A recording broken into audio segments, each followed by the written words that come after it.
कहानी शुरू होती है एक छोटे लेकिन बेहद शांत शहर से, जिसके किनारों पर चलते हुए लगता था जैसे हवा भी पुराने दिनों की बातें सुनाना चाहती हो। उसी शहर के बीचों बीच एक पुराना लेकिन बेहद प्यारा सा घर था। पीले रंग की दीवारें, बरामदे में लगी तुलसी और लकड़ी का आधा टूटा दरवाजा जो हर बार खुलने पर एक मीठी सी आवाज करता था। इसी घर में रहते थे रामेश्वर, सुशीला और उनका बेटा आदित्य। रामेश्वर एक साधारण स्कूल शिक्षक थे, जिनकी कमाई बड़ी नहीं थी, पर दिल इतना बड़ा कि हर सामने वाले को अपने जैसा ही मान लेते थे। सुशीला बेहद सरल, शांत, लेकिन दिल से मजबूत महिला थी। उसका चेहरा हमेशा मुस्कुराहट से भरा रहता था, जैसे दुनिया चाहे जो कर ले, वो उसकी चमक कभी नहीं चुरा सकती। ये दोनों पति पत्नी जिंदगी सादगी से बिताते गए।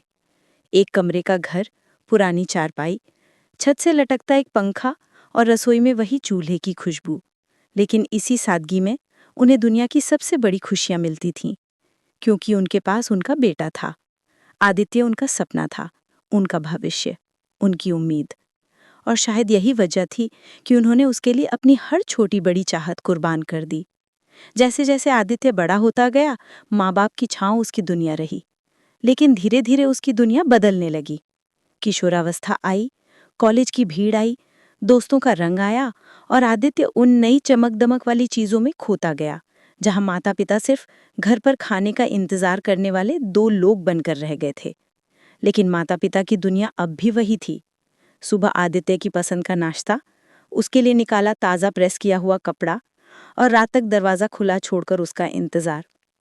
सुशीला अक्सर देर रात तक जागती रहती, बरामदे की बत्ती जलती रहती, और वो हवा के हल्के से भी शोर पर उठकर देखने लगती कि शायद उसका बेटा आया हो।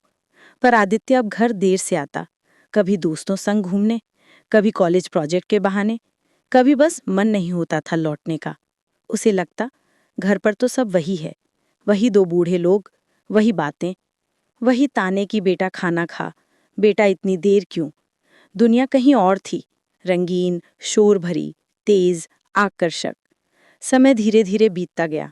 आदित्य इंजीनियरिंग कॉलेज पहुंचा। नई दुनिया, नए लोग, नए सपने। और उसी के साथ उसकी सोच भी नई हो गई। अब उसे माता पिता की सरलता पिछड़ेपन जैसी लगने लगी। उनका पुराना घर, पुराने कपड़े, पुरानी सोच, सब उसे शर्म देने लगे। कई बार वो दोस्तों को घर लाने से बचता, क्योंकि डर था कि कहीं उसके माता पिता उसे ओल्ड फैशन न दिखा दें। सुशीला जब भी फोन करती, वो अक्सर बोल देता, माँ मैं बहुत बिजी हूँ, बाद में बात करता हूँ। लेकिन उसके बाद में का उन दो लोगों के लिए कोई अलग ही मतलब था। वो उस एक फोन के लिए भी पूरे दिन उजाला ढूंढते। रामेश्वर स्कूल से लौटते ही पूछते, सुशीला आज आदित्य ने फोन किया क्या? और सुशीला हर रोज वही उत्तर देती, नहीं, शायद पढ़ाई में बिजी होगा। वो दोनों अपने अंदर की बेचैनी को एक दूसरे से भी छुपाते। दोनों एक दूसरे को मजबूत दिखते, ताकि सामने वाला टूट ना जाए। लेकिन ये धीरे धीरे उनके दिलों में खालीपन भर रहा था, जिसका उन्हें खुद भी अंदाजा नहीं था। फिर एक दिन आदित्य की नौकरी लग गई। एक बड़ी कंपनी, बड़ा शहर, बड़ा पैकेज।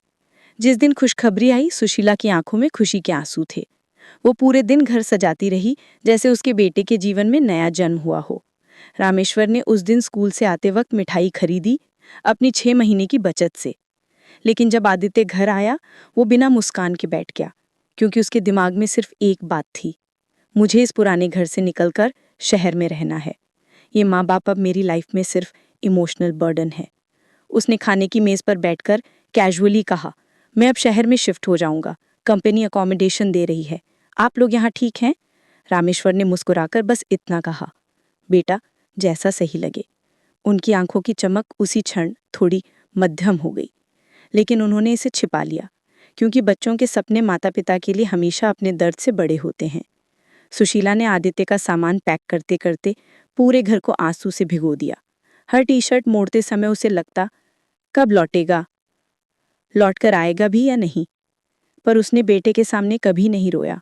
उसने बस मुस्कुराकर कहा, खुश रहना, बस यही दुआ है। आदित्य चला गया, और उसी के साथ वो आवाज़ भी चली गई जो इस घर में सबसे ज़्यादा गूंजती थी, माँ, पापा, मैं आ गया। अब घर एकदम शांत हो गया, बहुत शांत। इतना शांत कि दीवारों को भी शायद आदित्य की याद आने लगी थी। बड़ी शहर की लाइफ में आदित्य पूरी तरह डूब गया। चमक, करियर, पार्टियां, नए दोस्त। उसे कई महीनों तक याद भी नहीं आया कि उसने आखिरी बार माँ बाप से कब बात की थी। फोन कभी बस जरूरत के लिए आता, कभी एटीएम पिन पूछने के लिए, कभी बैंक पेपर के लिए, कभी पुराने दस्तावेज भेजने के लिए। रामेश्वर हर बार चलती आवाज में कहते, बेटा अपना ख्याल रखना, और फोन कटने के बाद घंटों मोबाइल की स्क्रीन देखते रहते। सुशीला हर त्योहार पर इंतजार करती, शायद बेटा आज आ जाए। पर त्योहार आते रहे, साल बीतते गए और आदित्य नहीं आया। एक दिन ऐसा आया जब सुशीला की तबीयत खराब हुई, सांस फूलती रहती, चक्कर आने लगे। डॉक्टर ने कहा इन्हें आराम की जरूरत है, देखभाल की जरूरत है। रामेश्वर ने आदित्य को फोन किया कई बार, पर फोन नहीं उठा। उन्होंने फिर संदेश भेजा, बेटा तुम्हारी माँ की तबीयत ठीक नहीं है। लेकिन आदित्य एक कॉन्फ्रेंस कॉल में था। उसने संदेश देखा और सोचा अभी बात करता हूँ, लेकिन दिमाग से निकल गया। कुछ दिनों तक सुशीला बिना बोले बस लेटी रहती। रामेश्वर उनके पास बैठकर उनका सर सहलाते रहते। सुशीला बस धीमी आवाज में पूछती, आदित्य ने फोन किया क्या? रामेश्वर हर बार झूठ बोलते, हाँ उसने पूछा था, बहुत बिजी है, वो अपनी माँ को भूल सकता है क्या? लेकिन उस झूठ में जो दर्द था वो उनकी आंखों में साफ देखा जा सकता था। समय फिर आगे बढ़ गया। आदित्य की लाइफ में प्रमोशन, नई कार, बड़ा फ्लैट, सब आ गया। लेकिन उसके माता पिता के हिस्से सिर्फ इंतजार आया। और फिर उस दिन, जो शायद हर माता पिता के लिए सबसे भारी दिन होता है, सुशीला अस्पताल में भर्ती हो गई। दिल कमजोर हो गया था। माँ का दिल, जो कभी बेटे के लिए हर धड़कन में दुआ मांगता था, वो अब धीरे धीरे अपनी ही धड़कनों से लड़ रहा था। रामेश्वर लगातार फोन करते रहे, लेकिन आदित्य अनरीचेबल था, क्योंकि वो 1-2 दिन के रिजॉर्ट ट्रिप पर गया हुआ था। रामेश्वर अस्पताल के बाहर अकेले बैठे थे, आंखों में चिंता, चेहरे पर थकान, दिल में खालीपन। उन्हें बस एक बात काट रही थी, क्या बच्चे इतने बदल जाते हैं? क्या माँ बाप सच में बोझ होते हैं? 3 दिन बाद आदित्य लौटा। फोन उठाया, 10 मिस्ड कॉल्स, पिता का छोटा सा संदेश, बेटा जल्दी आ। आदित्य तुरंत भागा। हड़बड़ाहट, डर, घबराहट सब मिलकर उसके अंदर एक तूफान उठा रहे थे। जब वो अस्पताल पहुंचा, वहां उसके पिता कुर्सी पर झुके हुए बैठे थे, चेहरा बिल्कुल बुझा हुआ, आंखों में सूख चुके आंसुओं की लकीरें। जैसे ही आदित्य ने पूछा, माँ कहाँ है, पिता ने बस इशारा किया और आदित्य उस कमरे में गया जहां उसकी माँ आंखें बंद किए बिल्कुल शांत लेटी थी, जैसे किसी गहरी नींद में हो। लेकिन ये नींद कभी टूटने वाली नहीं थी। कमरे की हवा ठहर गई थी। सन्नाटा इतना गहरा था कि कोई आवाज भी उसे तोड़ नहीं सकती थी। आदित्य की आंखें अचानक भर आई। दिल में कुछ भारी सा चुभने लगा।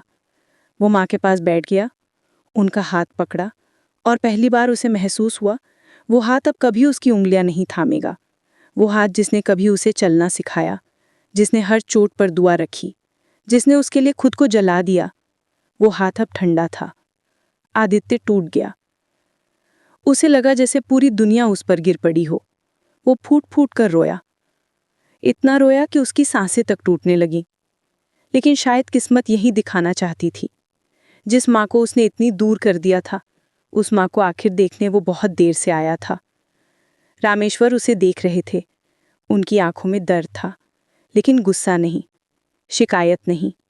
वो बोले भी नहीं, बस बेटे तक कंधे पर हाथ रखकर चुपचाप खड़े रहे, क्योंकि पिता कभी बच्चे को दोष नहीं देते, बस मन ही मन बिखरते रहते हैं। उस रात आदित्य घर लौटा और दरवाजे पर कदम रखते ही उसे लगा, ये घर, ये जगह, वो खुशबू, वो आवाज़, सब कुछ बदल गया है। माँ की हंसी कहीं नहीं थी, माँ की चूड़ियों की कनक नहीं थी, माँ के कदमों की हल्की आहट भी नहीं थी।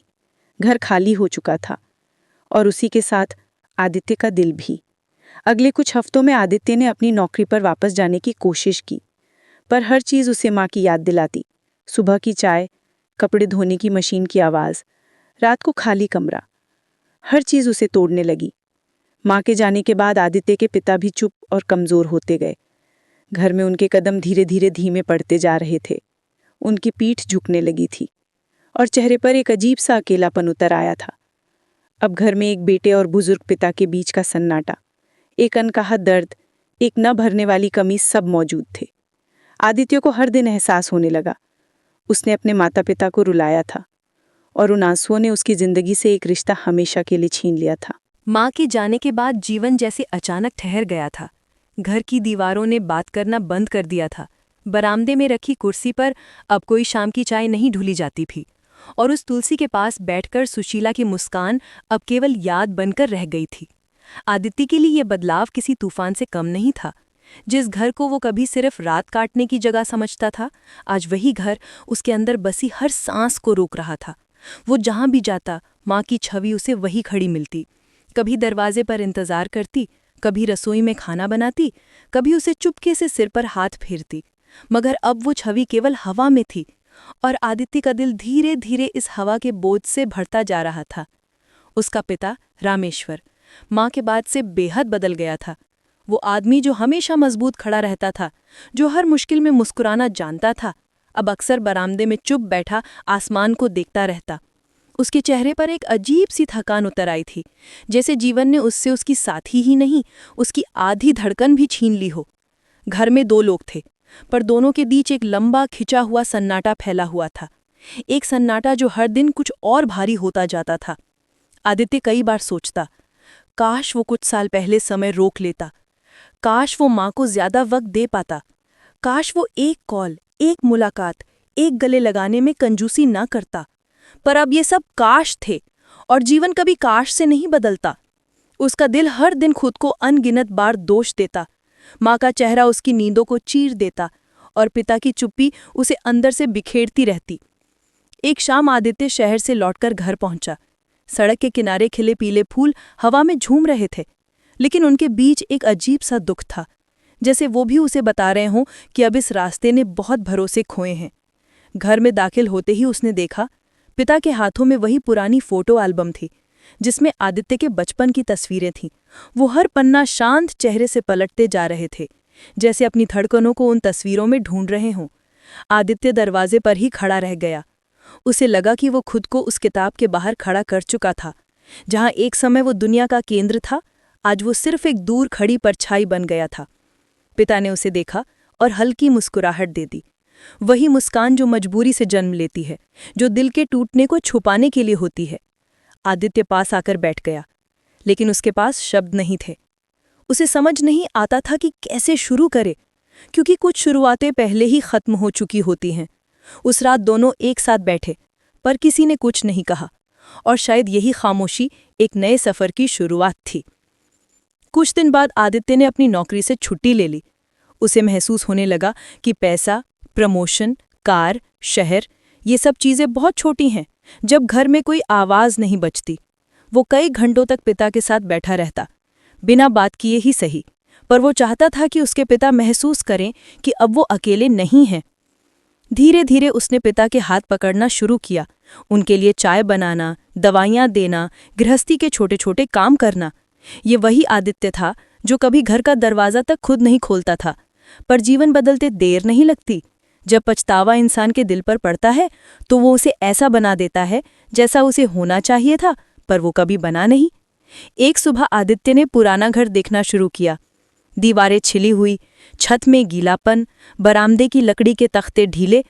उसने महसूस किया ये घर माता पिता के प्यार से ही किसी तरह खड़ा था।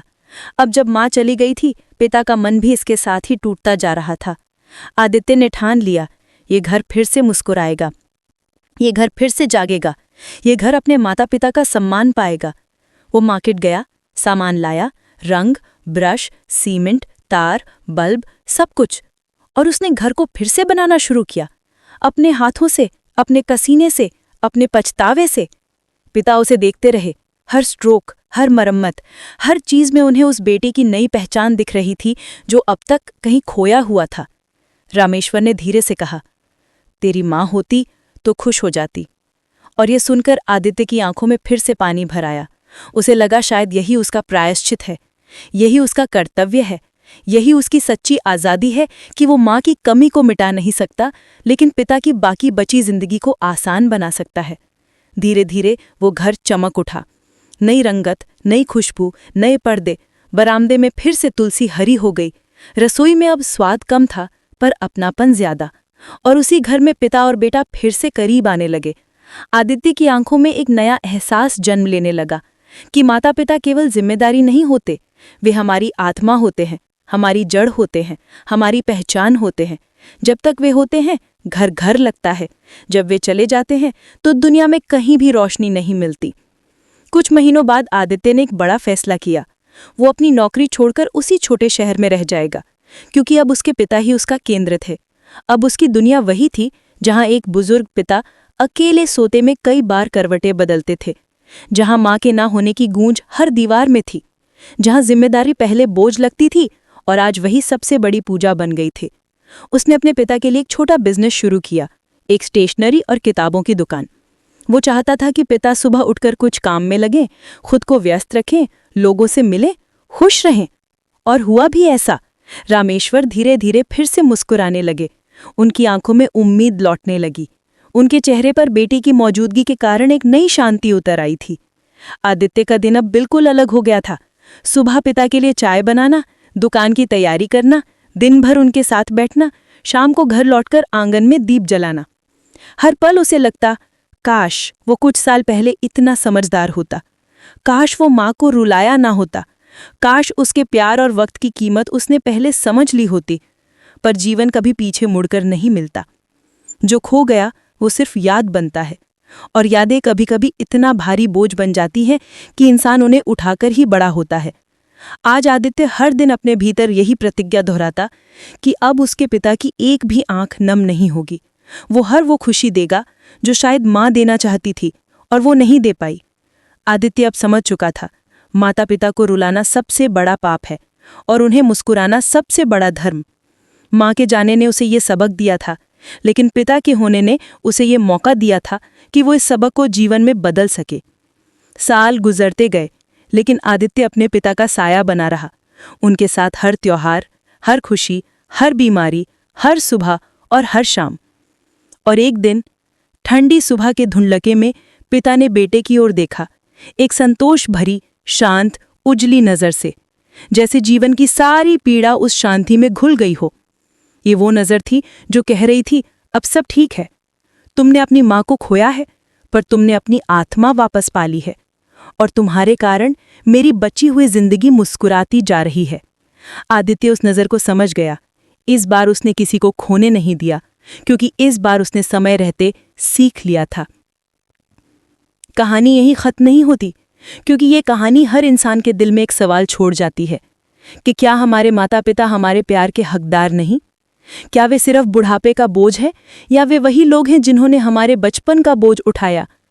हम दुनिया की भीड़ में खो सकते हैं, लेकिन उनकी दुनिया तो सिर्फ हमसे शुरू होती है और हम पर ही खत्म होती है। माँ चली गई, पर उसकी आखिरी सीख आदित्य के जीवन की सच्चाई बन गई कि माता पिता को कभी रुलाना नहीं चाहिए। और इसी सीख के साथ एक बेटा अपने पिता की ढाल बना, एक टूटे हुए परिवार ने फिर से सांस ली, और एक घर जो केवल दीवारें था, फिर से घर बन गया।